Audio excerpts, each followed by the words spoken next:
Vysoká škola ekonomická je s 19 000 studenty největší ekonomickou univerzitou s nejdelší tradicí v České republice. Získala prestižní ocenění nejlepší ekonomická vysoká škola ve střední a východní Evropě. Získala také certifikáty Evropské komise ECTS Label a Diploma Supplement Label, které zjednodušují uznávání a přenositelnost studijních výsledků a uznávání dosažené kvalifikace v zahraničí. Certifikát získávají všichni absolventi na svých diplomech. Vítejte na přední Evropské univerzitě. Vítejte ve studijních oborech, které mění svět. Fakulta informatiky a statistiky je jednou z 6 fakult Vysoké školy ekonomické. Obory fakulty informatiky a statistiky vychovávají odborníky, kteří jsou vysoce konkurenčně schopní na současném velmi náročném celosvětovém trhu práce. Předmětem našeho zájmu jsou především obory informační systémy, informační technologie, statistické a ekonometrické metody. To všechno jsou obory, které mění dnes svět. K absolventům studijních oborů Fakulty informatiky a statistiky patří významné osobnosti společenského a politického života. Za všechny uveďme alespoň Jana Fischera, předsedu vlády, Vladimíra Dlouhého, ministra průmyslu a obchodu v letech 1992 až 1997 a Tatianu Lemogne, ředitelku společnosti Google Česká republika.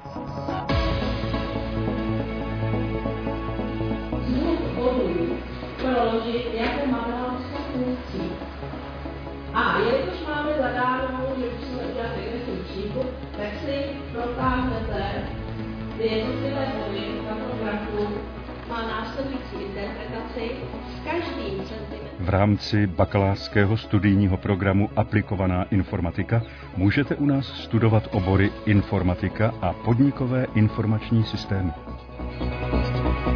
V programu Kvantitativní metody v ekonomice nabízíme obory matematické metody v ekonomii, statistické metody v ekonomii, sociálně-ekonomická demografie, statistika a ekonometrie. Výhodou studijního oboru informatika je, že kombinuje informatické předměty s předměty ekonomicko-manažerskými. Studenti se tak naučí, jak informační technologie použít ve finančním sektoru, v marketingu či logistice. Druhou výhodou oboru informatika je vysoká volitelnost předmětů, která vám umožní specializaci šitou na míru. Obor podnikové informační systémy vychovává odborníky schopné navrhovat, realizovat a provozovat informační systémy. Důraz je kladen na zvládání praktických dovedností a práci s aktuálními informačními a komunikačními technologiemi a zdroji. Vždyť nejdražším artiklem v současnosti jsou informace.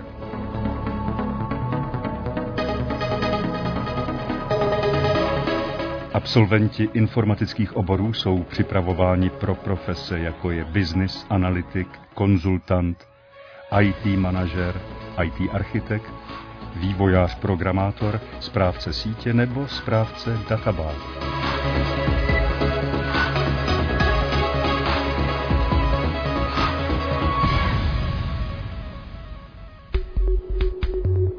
Studijní program Kvantitativní metody v ekonomice zahrnuje studijní obory matematické metody v ekonomii, statistické metody v ekonomii, sociálně-ekonomická demografie, statistika a ekonometrie. Studijní obor matematické metody v ekonomii představuje vstupní bránu do světa matematického modelování. Během studia vás naučíme vytvářet matematické modely ekonomických vztahů a řešit je pomocí specializovaných programovaných produktů. Takové modely se v praxi využívají při řešení nejrůznějších rozhodovacích problémů od podnikové a bankovní sféry až po volbu hospodářské politiky.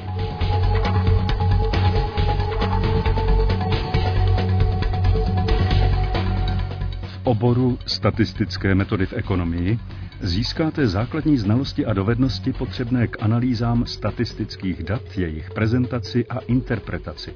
Své statistické zaměření si můžete doplnit předměty z jiných oblastí, například z financí a bankovnictví, a získat tak velmi dobré postavení na trhu práce.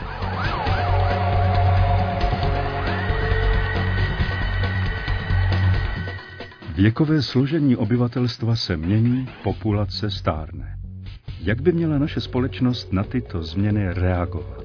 Odpovědi se dozvíte v oboru sociálně-ekonomická demografie. Získané znalosti můžete uplatnit jako experti, konzultanti a poradci v oblasti státní správy, zdravotnictví, školství, sociálních služeb, na všech stupních řízení podniku i v nevládních a neziskových organizacích.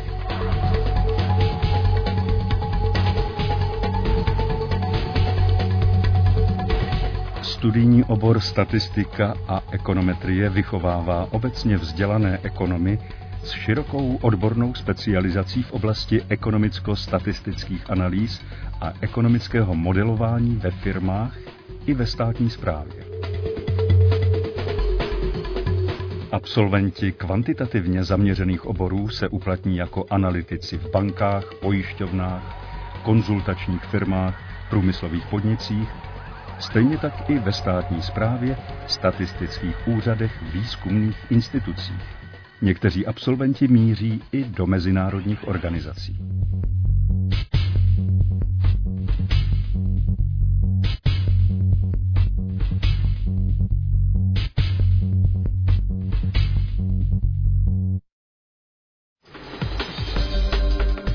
Výhodou magisterského studia na Fakultě informatiky a statistiky je, že student vedle svojí hlavní specializace získává i další odborné znalosti i z vedlejší specializace. Vedlejší specializaci si studenti volí tak, aby vhodně doplnila jejich znalosti pro plánovanou profesi. U studentů vyšších ročníků podporujeme částečné úvazky u předních firem. Studenti tak získávají praktické dovednosti z oblasti svého zaměření. Na Fakultu informatiky a statistiky můžete být přijati buď bez přijímacího řízení, a to na základě výborných studijních výsledků na střední škole, respektive výborných výsledků z CIO-testů, nebo na základě výsledků přijímacího řízení z matematiky a angličtiny, respektive z němčiny. Učebny i další prostory jsou vybaveny moderními technologiemi pro přednášky, semináře i samostatnou práci studentů. Perfect. So in other words, no English without this meaningless. Využíváme nejnovější verze softwarových produktů předních světových firem IBM, Microsoft, Oracle, SAP, SAS a dalších. Na přednášky zveme přední specialisty z praxe. V grafické a multimediální laboratoři máte možnost využívat technické i programové vybavení k osvojení základních praktických zkušeností pro tvorbu multimediálních produktů. Mnoho studentů stráví minimálně jeden semestr na některé z partnerských univerzit v rámci sítě univerzit CEMS a projektu Freemovers. Můžete se rovněž zapojit do mezinárodních výzkumných grantů. Úspěšným studentům rádi poskytneme prospěchová a mimořádná stipendia, ale i stipendia sociální a ubytovací. Nejlepším z vás nabízejí naši renomovaní partneři lukrativní pracovní pozice.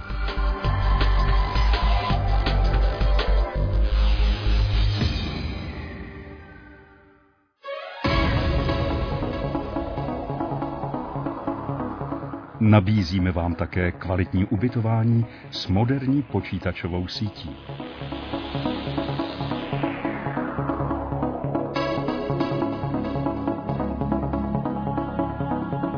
Nedílnou součástí studia u nás je také široká nabídka kulturního a sportovního vyžití.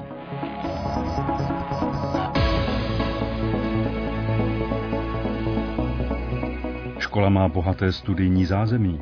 Knihovna je zásobena tisíci tituly, Literaturu ke studiu si můžete koupit buď v prodejnách Skript a ekonomické literatury, nebo v e-shopu. Škola také poskytuje odbornou pomoc při bezproblémovém zapojení handicapovaných studentů do vysokoškolského studia.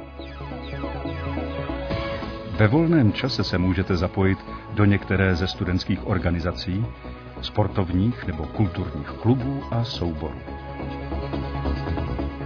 Naše fakulta má dlouholetou zkušenost ve spolupráci s průmyslovými podniky na inovačních programech a transferu technologií. Studium progresivních studijních oborů na Fakultě informatiky a statistiky Vysoké školy ekonomické a mezinárodní renomé školy otevírá každému studentovi přístup ke špičkovým technologiím, možnostem zahraničních stáží a je následně vstupenkou k prestižnímu, dobře ohodnocenému uplatnění doma i v zahraničí. Vítejte na fakultě, kde vás profesionální tým připraví na profesionální úspěch. Těšíme se na vás.